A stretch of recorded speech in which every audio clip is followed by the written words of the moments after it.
오늘은 우리 교회력으로 성령 강림절 세 번째 주일을 맞이했습니다. 그러면서 또 우리 민족의 가장 가슴 아픈 전쟁을 상기하는 6.25 전쟁 제75주년 기념 민족 화해 주일을 맞이했습니다.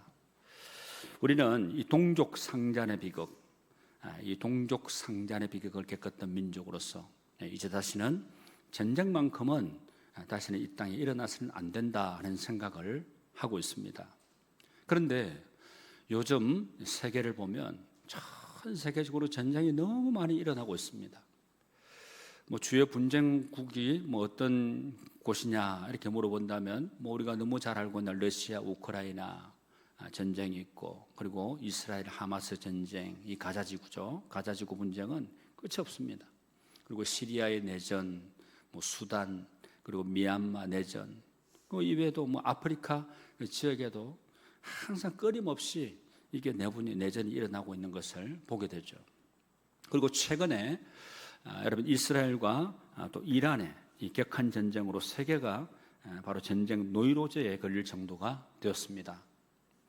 이렇게 많은 전쟁이 일어나고 있는 데에는 몇 가지 이유가 있습니다. 첫째는 특정 국가를 중심으로 하는 패권 싸움이 양극화 내지는 다극화되었다는 겁니다. 그리고 두 번째는 이 자국의 이익을 최우선으로 하다 보니 강대국 간의 경쟁이 심화되었습니다. 그리고 세 번째는 이념과 종교의 갈등도 있지만 전략 자원을 확보하기 위한 원인도 있다고 합니다. 그런데 전쟁이 일어나면 그 피해는 이만저만이 아니죠. 러시아와 우크라이나의 그 전쟁으로 인한 그 전쟁 사망자 데이터를 보니까 최대 30만 명, 부상자는 최대 100만 명 정도 될 것이다, 이렇게 보고가 되고 있습니다. 이스라엘과 이 팔레스틴과의 그 전쟁으로 이 가자지구 사망자가 5만 명이 넘고 부상자가 11만 5천 명 정도 된다 그럽니다. 그 중에 1만 명 이상의 어린이들이 사망을 했다 그럽니다. 참 엄청난 비극인 거죠. 여러분, 우리들도 바로 남북 분단의 현실 속에서 이 평화와 안전을 유지해야 하겠지만 전쟁과 이 분쟁 중인 나라들도 마찬가지라 하는 생각이 듭니다. 그런데 여러분, 예수님은 이 평화에 대해서 어떻게 말씀하셨습니까? 예수님께서 말씀하신 참된 평화, 이것은 하나님으로부터 온다, 이렇게 분명하고 말씀합니다.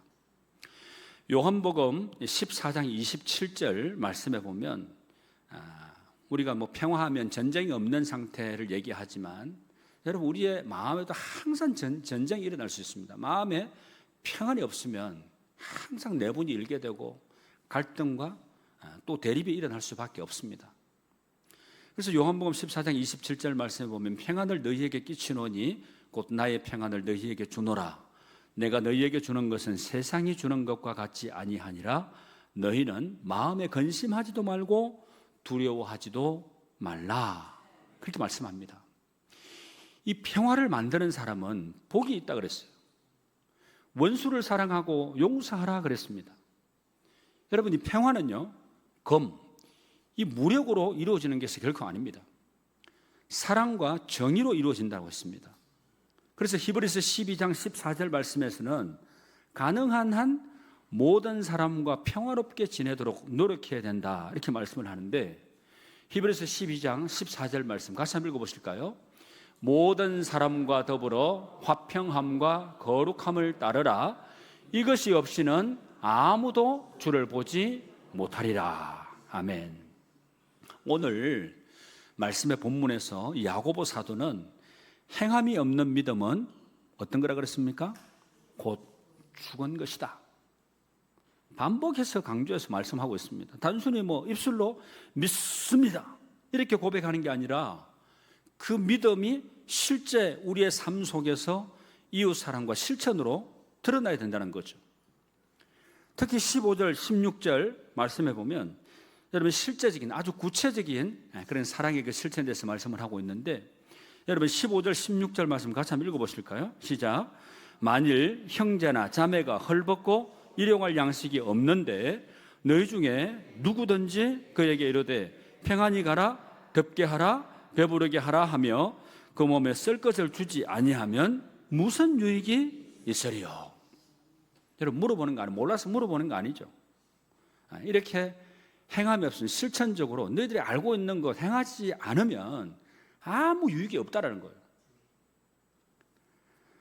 여러분, 이건 오늘날로 말하면 기도하겠습니다, 저 늘 기도하고 있습니다, 이렇게 말하면서 실제로 도움을 주지 않는 우리의 모습을 비추는 거울이라고 할 수 있습니다. 그러니까 야고보 사도는 아브라함과 라합의 예를 통해서 참된 믿음은 반드시 행동으로 나타나야 된다, 이렇게 강조하고 있습니다. 아브라함은 이삭을 바치는 순종으로, 라합은 정탐꾼을 숨겨주는 용기로 그 자신들의 믿음을 증명해 보였습니다. 이처럼 믿음과 행함은 분리될 수 없는 동전의 양면과도 같은 것입니다. 오늘 본문 14절 말씀은 내 형제들아, 만일 사람이 믿음이 있노라 하고 행함이 없으면 무슨 유익이 있으리요? 그 믿음이 능히 자기를 구원하겠느냐? 이런 아주 예리하고 날카로운 그런 질문으로 오늘 본문의 말씀이 시작이 됩니다. 무슨 유익이 있으리요? 그랬는데 여기서 유익이라는 이 말은 이익, 쓸모, 가치, 그런 의미를 가집니다. 그러니까 행함이 따르지 않는 믿음은 아무짝에도 쓸모없는 무가치한 것이다 라고 선언을 하고 있는 거죠. 이 야고보는 아주 구체적인 비유를 듭니다. 헐벗고 굶주린 형제 자매에게 마음으로는 안타까워하면서 평안히 가라, 덥게 해라, 배부르게 해라, 이렇게 말만 하고 정작 그들에게 필요한 옷과 음식을 주지 않는다면 무슨 소용이 있겠느냐, 그렇게 얘기합니다. 여러분, 이 말은요, 그 자체로는 뭐 좋은 말, 축복의 말이라고 얘기할 수 있습니다. 그런데 정작 행동이 빠진 축복은 위선이 될 수 있는 거고 공허한 메아리에 불과합니다. 그리고 여기서 이제 믿음에 대해서 우리가 좀 생각을 해봐야 되는데, 믿음은 피스티스 하는 말입니다. 피스토스, 피스티스 하는 말인데, 뭐 단순히 나는 하나님을 믿는다 하는 뭐 지식적인 뭐 이런 것을 훨씬 넘어서는 거죠. 그러니까 하나님에 대한 전적인 신뢰와 헌신을 포함하는 그런 의미를 담고 있는 바로 말입니다. 그러니까 이게 바로 믿음인 거죠. 또 행함은 어떤 일, 그리고 행위, 업적을 뜻하는데, 이것은 구원받기 위한 공로로서의 행위가 아니라 이미 구원받은 자의 삶에서 자연스럽게 맺히는 열매로서의 그 행위를 말하는 것입니다. 그러니까 여러분, 야고보서의 이 행함의 이 말씀이 항상 언급이 될 때는 제가 누누이 강조해서 말씀을 드리죠. 여러분들을 확인시켜 드리는 그런 말씀을 참 많이 한 것으로 생각이 되는데, 믿음이 중하냐, 행함이 중하냐, 이 질문 자체가 잘못된 겁니다. 여러분, 뭐라 그랬죠? 믿음이 제대로 세워진 사람이라면 행함은 자연적으로 뒤따르게 되어 있다는 거예요.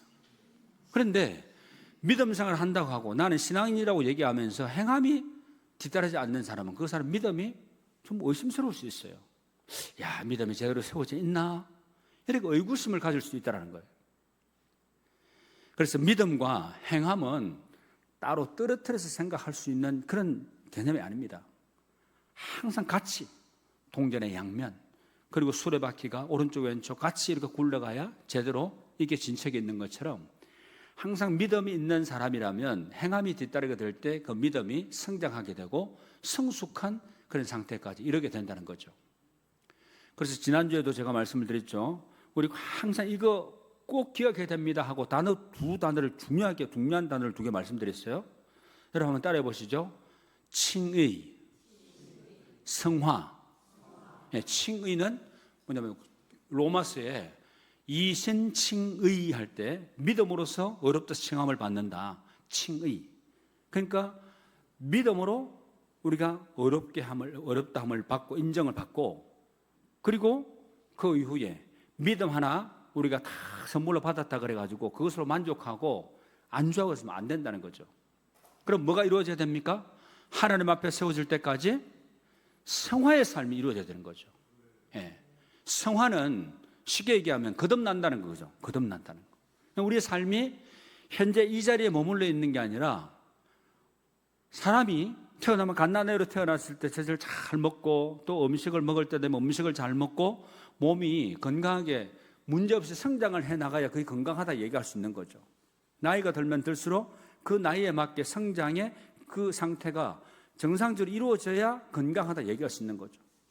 그런데 믿음의 신앙이라 얘기하면서 삶이 그대로 다람쥐 쳇바퀴 돌듯 현재 그 자리에서 계속 머물러 있고 진척이 없고 앞으로 나아가지 못하고 이런 상태가 되면 뭔가 문제가 있는 거예요, 항상.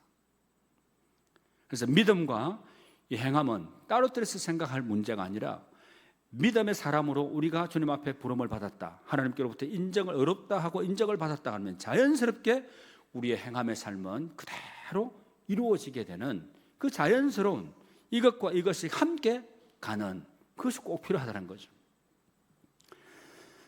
그래서 우리의 기도가 참 중요한데 우리의 기도가 어떤 게 참 기도의 진정한 바른 기도라고 제가 이 말씀을 드렸냐면 기도는 그 상황에 따라서 형편에 따라서 필요를 구하는 그게 기도가 아닙니다. 그게 성숙과 수준 높은 기도가 아니라고 제가 말씀드렸습니다. 그러면 성숙하고 수준 높은 기도는 하나님이 기뻐하시는 기도는 어떤 기도라고 그랬죠? 한 날 한 날 우리가 세상 사람의 삶을 살아가게 될 때 세상 속에서 내가 내 이름을 얼마나 잘 내고 내가 세상 속에서 다른 사람들한테 내가 비웃음거리가 되지 않고 내 이름 드러내면서 잘 살 수 있냐, 이게 삶의 목표가 되어서는 안 된다 그랬죠. 하루의 삶을 시작하게 될 때 제일 먼저 우리가 받아야 되는 게 하나님의 말씀입니다. 하나님의 말씀을 받고 하나님의 말씀에 따른 영적 교훈을 우리가 받게 되지 않겠습니까? 그러면 영적 교훈을 하나님 이 메시지를 오늘 주시게 된 거, 오늘 하루 내가 이 삶을 살아내라고 하나님께서 저에게 영적 메시지를 주신 줄 믿습니다. 이렇게 고백을 하고 그 삶을 말씀을 살아낼 수 있게 해달라고 도와달라고 하나님 그런 삶을 통해 하나님 앞에 영광 돌리게 해달라고 이렇게 기도하는 것이 가장 올바른 기도고 하나님께서 가장 받으시기에 기뻐하실 수 있는 기도라는 것을 우리가 정확하게 알아야 됩니다. 그리고 난 이후에 내 삶이 하나님 앞에 영광 돌릴 수 있는 구체적인 우리 행함의 삶 가운데서 우리가 구해야 될 것 있을 수 있겠죠. 그러면 하나님이 살아계십니다.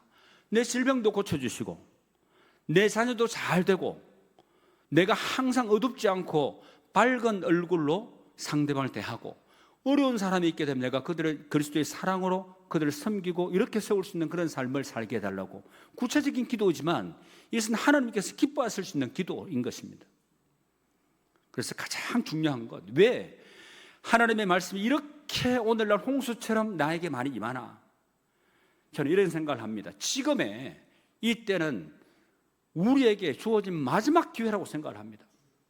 이 마지막 기회를 잘 선용을 해야 우리가 믿음 안에서 회복의 놀라운 은혜를 입을 수 있고 회복과 부흥의 역사를 보게 될 줄 믿습니다. 그래서 우리가 모든 우리의 생각과 행함을 주님의 그 기쁨을 위해서 헌신하게 될 때 우리의 삶이 주님의 관점에서 인정받고 주님의 시각에서 주님의 입장에서 우리가 칭찬받는 그런 복된 우리의 인생이 되게 될 줄로 믿습니다. 여러분, 오늘 우리는 6.25 상기주의를 맞이했는데 6.25를 상기하면서 이 평화를 말하는 우리의 믿음은 참전 용사들의 그 희생에 감사하는 작은 표현으로 또 실향민 어르신들의 그 아픔에 귀 기울여 드리는 시간으로 그리고 우리 사회의 갈등을 줄이기 위한 양보와 존중의 언어로 그리고 탈북민들이 우리 사회에 잘 정착하도록 돕는 구체적인 섬김으로 나타나야 됩니다. 그것이 바로 우리의 믿음이 살아있다는 증거이고 우리의 그 평화에 대한 기도가 절실하다는 그 증표가 아니겠습니까? 야고보 사도는 17절 오늘 본문 말씀에서 이와 같이 행함이 없는 믿음은 그 자체가 죽은 것이다 라고 단호하게 선언을 합니다. 이것은 마치 영혼 없는 몸이 시체인 것처럼 행함 없는 믿음은 생명력이 없는 믿음의 시체와도 같다는 것입니다. 그리고 이어지는 18절 말씀에서는 매우 흥미로운 이 가상의 논쟁을 제시하고 있는데 여러분 18절 말씀 보시죠. 어떤 사람은 말하기를 너는 믿음이 있고 나는 행함이 있으니 행함이 없는 내 믿음을 내게 보이라. 나는 행함으로 내 믿음을 내게 보이리라 하리라 말씀합니다.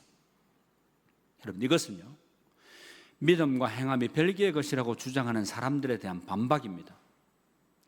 야고보 사도는 믿음은 눈에 보이지 않지만 그 믿음은 반드시 행함이라는 우리가 눈에 보이는 가시적인 그 행태를 통해서 증명될 수밖에 없다고 역설을 합니다. 심지어 본문 19절에서는 뭐라고 말씀하죠? 같이 한번 읽어보시죠. 시작. 내가 하나님은 한 분이신 줄을 믿느냐? 잘하는도다. 귀신들도 믿고 떠느니라. 쉽게 얘기하면 귀신같이 안다는 거예요. 귀신도 안다는, 귀신도. 그러니까 이것은 신학적으로 완벽한 유일신 신앙 고백조차도 그 자체만으로는 구원의 증거가 될 수가 없다는 거죠. 맹고하니 귀신들도 하나님이 한 분이심을 알고 두려워하지만 그들은 하나님께 순종하거나 그 뜻을 행하지 않기 때문에 그렇습니다. 여기서 죽은이라는 이 말은 형용사인데 시체나 생명이 없는, 활동하지 않는 이런 의미를 가집니다. 그러니까 이것은 믿음이 아예 없다는 뜻이 아니라 존재는 하지만 아무런 능력이나 열매를 맺지 못하는 상태를 가리키는 거죠. 또 이 보이라 그랬는데 보이라 하는 이 말은 증명하다, 드러내 보이다 하는 뜻입니다. 그러니까 야고보 사도는 믿음이 우리 내면의 그 신념이 외부로 증명되어야 할 것을 실체임을 그런 강조하고 있는 말씀입니다. 그래서 오늘은 우리가 성령 강림절 세 번째 주일을 맞이했는데 이 성령님은 우리에게 믿음을 주실 뿐만 아니라 그 믿음을 살아낼 수 있는 능력을 주시는 분이십니다. 그러니까 보혜사 성령님은 돕는 자, 상담자 하는 그런 뜻 아닙니까? 우리를 도와주신 성령님, 우리 주님과 함께 동행하심으로 사도행전의 놀라운 역사를 이루어내는, 경험하는 그런 능력 있는 그리스도인들이 바로 저와 여러분의 삶이 될 수 있기를 바랍니다. 성령 충만함을 받은 이 사도행전에 나오는 성령 충만함을 받은 제자들이 여러분 어떤 모습을 보입니까? 다락방에만 머물러 있지 않았습니다. 여러분 한번 대답을 한번 해보십시오. 여러분 이 초대교회에 다락방에 마가의 다락방에 머물러 있었던 이 모였던 그 제자들이 성령을 받고 문을 박차고 나가서 담대히 복음을 전했습니다. 이게 믿음만 가지고 있는 사람입니까? 믿음에 따른 행함이 일어난 겁니까? 행함이 따르게 된 거죠. 그리고 가진 것을 서로 나누었습니다. 믿음만 가지고 있는 겁니까? 행한 것입니까? 행한 것이에요. 그리고 병든 자를 고쳤다 그랬습니다. 여러분 고친 것은 주님이 고쳐주신 거지만 그들이 고침받을 수 있도록 기도하고 또 기도로 중보하고 또 그들을 위해서 항상 우리가 마음을 같이 하면서 격려해주고 힘을 북돋아주고 하는 것, 이게 사랑을 실천한 거 아닙니까? 여러분 이건 믿음에 머문 겁니까? 행함이 따른 겁니까? 행함이 따른 거죠. 핍박 속에서도 기쁨으로 예수님의 그 이름을 증거했습니다. 여러분 믿음에 머물러 있는 겁니까? 행함이 따른 겁니까? 행함이 따른 거예요. 여러분 그들의 행함은 그들의 믿음이 얼마나 뜨겁고 살아있는가 하는 것을 온 세상에 보여주는 증거였습니다. 여러분 우리들도 마찬가지 아니겠습니까? 성령 충만을 구하는 우리의 기도는 우리 삶의 자리에서 더 용기 있게 사랑하고 더 담대하게 정의를 행하고 더 온유하게 평화를 만들어가는 그런 행함으로 이어져야 되는 것입니다. 우리의 믿음은 여러분 무엇으로 증명되고 있습니까? 주일 예배 한 번 참석하는 것만으로는 부족합니다. 직장에서, 가정에서, 이웃과의 관계 속에서 여러분의 믿음은 어떤 작품을 만들어내고 있습니까? 야고보 사도는 이제 믿음의 조상 아브라함의 예를 들어서 그 자신의 논증을 완성합니다. 그런 21절에서 우리 조상 아브라함이 그 아들 이삭을 제단에 바칠 때에 행함으로 의롭다 하심을 받은 것이 아니냐. 행함으로 어떻게 됐다는 겁니까? 의롭다함을 받았다는 거예요. 인정받았다는 겁니다. 이것은 창세기 15장에서 이미 믿음으로 의롭다 칭함을 받은 아브라함의 믿음이 창세기 22장의 그 이삭을 바치는 그 행함을 통해서 어떻게 그 믿음이 완성되게 되었는가 하는 것을 잘 보여주는 것입니다. 그래서 22절 말씀에 이 관계를 명확하게 설명을 하는데, 여러분 22절 끝절 말씀 같이 한번 읽어보시죠. 네가 보거니와 믿음이 그의 행함과 함께 일하고 행함으로 믿음이 온전하게 되었느니라. 아멘. 여러분 여기서 핵심은요, 함께 일하고 그리고 온전하게 되었다 하는 이 두 구절입니다. 여러분 한번 따라해 보셨습니까?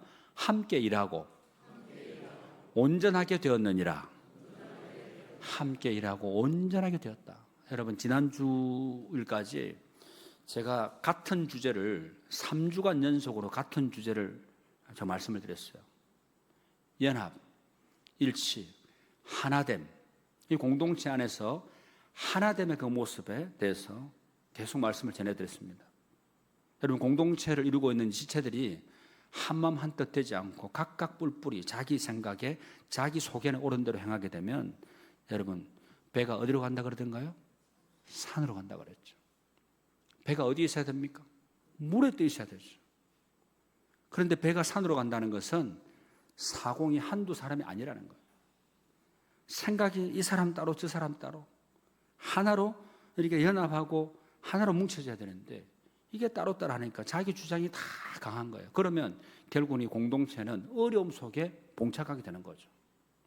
그러면 꿈꾸고 소망하고 기도하는 일들이 앞으로 나아가면서 이루어내는 놀라운 결과들을 이루어내야 되는데, 생각이 다르고 주장이 다르니까, 방법들이 다르니까 이게 한 길로 못 나가는 거예요. 여러분 우리 주사랑교회는 꿈꾸고 소망하는 바가 다 하나가 되고 이루어가는 방법도 하나님께서 주시는 그 방법을 우리가 잘 순종함으로 헌신함으로 이 놀라운 일들이 주님의 뜻 안에서 하나된 공동체를 이루어 놀랍게 믿음의 역사를, 그 열매들을 풍성하게 보게 되는 그런 주사랑의 신앙 공동체가 될 줄로 믿습니다. 이런 일들을 꿈꾸시면서 여러분 한 분 한 분이 헌신하게 되면 놀라운 일을 반드시 보게 될 줄 믿습니다. 그래서 함께 일하고 온전하게 되었느니라. 이게 굉장히 중요합니다. 여러분 믿음과 행함은 서로 분리된 게 아니죠. 마치 두 개의 날개가 함께 움직여야 새가 날 수 있는 것처럼 함께 시너지를 내면서 일하는 동력자 관계라는 것입니다. 그리고 그 행함을 통해서 믿음은 비로소 그 본래의 목적인 성숙과 완성에 이르게 되는 거죠. 함께 일하고 하는 이 말은 영어 단어 이 시너지 하는 어원이 된 이 헬라어인데, 함께 협력해서 더 큰 효과를 낸다 하는 그런 의미입니다. 믿음과 행함은 수학적 공수로 얘기하면 1 플러스 1 하면 뭡니까? 일반적으로 1 플러스 1은 2죠. 2. 그런데 믿음과 행함은 1 플러스 1이 2가 아니라 그 이상의 결과를 낳는 관계를 얘기하는 것입니다. 그래서 온전하게 된다 하는 이 말도 목표에 도달하다, 완성된다, 성숙하다 하는 뜻입니다. 그러니까 이 아브라함의 믿음은 이삭을 바치는 그 순종의 행위를 통해서 어린아이의 그 믿음에서 장성한 분량의 믿음으로 자라나고 완성된 겁니다. 평화를 실천한 그리스도인의 삶도 바로 마찬가지라고 생각되지 않습니까? 우리는 예수 그리스도를 믿음으로 평화의 자녀라는 그 신분을 얻었습니다. 이게 바로 우리의 믿음입니다. 그런데 이 믿음은 우리가 일상에서 작은 평화를 만들어내는 그 행함을 통해서 더욱 깊어지고 견고해질 수 있다는 것입니다. 갈등이 있는 곳에서 내가 먼저 손 내밀고 용서를 구하게 될 때 우리의 믿음은 자랄 수 있는 거죠. 억울한 일을 당해도 그리스도를 생각하면서 인내하게 될 때 우리의 믿음은 단단해질 수 있는 겁니다. 내 것을 조금 손해보더라도 공동체의 그 화평을 위해서 기꺼이 나누게 될 때 우리의 믿음은 온전해질 수 있다는 것입니다. 이처럼 평화를 실천하는 행함은 단순히 믿음을 증명하는 것을 넘어서서 우리의 믿음을 더욱 성숙하게 만드는 영적인 훈련의 과정인 것입니다. 6.25의 이 폐허 속에서도 이 땅의 교회와 성도들이 구제와 교육, 나눔을 실천하게 되었을 때 그들의 믿음은 더욱 빛나게 되었고 이 한국 사회에 희망을 심어주었습니다. 오늘 우리에게 주어진 과제도 동일합니다. 성령의 능력을 의지해서 우리의 믿음이 행함과 함께 일하고 그 행함을 통해서 우리의 믿음이 더욱 온전해지는 축복을 누리는 우리 모두가 될 수 있기를 주님의 이름으로 축복합니다. 최근 올 초입니다. 올 초에 미국의 이 평화연구소 USIP라는 이 미국 평화연구소가 폐쇄 위기에 처했을 때 다양한 종교인과 시민들이 평화의 기치를 지키기 위해서 연대를 했습니다. 연합을 했다는 겁니다. 이들은 각자의 신앙과 양심에 따라서 이 평화의 목소리를 내게 되었고 결국 이 법원의 판결로 미국 평화연구소가 다시 문을 열게 되었다. 여러분, 이 사건은요, 평화라는 것은 어떤 특정 집단의 그 몫이 아니라 모두가 함께 만들어가는 가치임을 잘 보여줍니다. 여러분, 우리들도 우리의 일상에서 평화의 작은 실천을 통해서 세상을 변화시킬 수 있습니다. 말씀을 맺겠습니다. 사랑하는 성도 여러분, 평화를 실천하는 그리스도인의 삶은 결코 쉽지가 않습니다. 그런데 예수님께서 십자가에서 보여주신 그 사랑과 용서 그리고 부활의 소망은 우리에게 참된 평화의 길을 열어주셨습니다. 그래서 요한복음 14장 27절, 아까도 제가 읽어드렸지만 내가 너희에게 평안을 준다 하고 하신 우리에게 주신 그 주님의 약속을 붙들고 우리도 이 세상 속에서 평화의 도구, 사랑의 그런 통로가 되기를 소망합니다. 믿음은 머리로만 하는 게 아니죠. 손과 발로 실천하는 겁니다. 이번 한 주간도 작은 용기와 행동으로 하나님의 평화를 세상에 흘려보내는 복된 믿음의 성도님들이 다 되시기를 우리 주님의 이름으로 축원합니다. 기도드리겠습니다. 사랑과 평화의 주님, 오늘도 우리에게 말씀으로 도전해 주시고 또 평화를 실천하는 삶으로 부르심에 감사를 드립니다. 야고보 사도의 말씀처럼 행함이 없는 믿음이 아니라 사랑과 정의를 실천하는 살아있는 믿음으로 살아가는 저들의 삶이 되게 하여 주시옵소서. 예수님께서 보여주신 그 십자가의 사랑과 부활의 소망을 본받고 이웃을 섬김의 평화를 이루어가는 참 그리스도인이 되게 하여 주시옵소서. 예수님의 이름으로 기도하옵나이다. 아멘.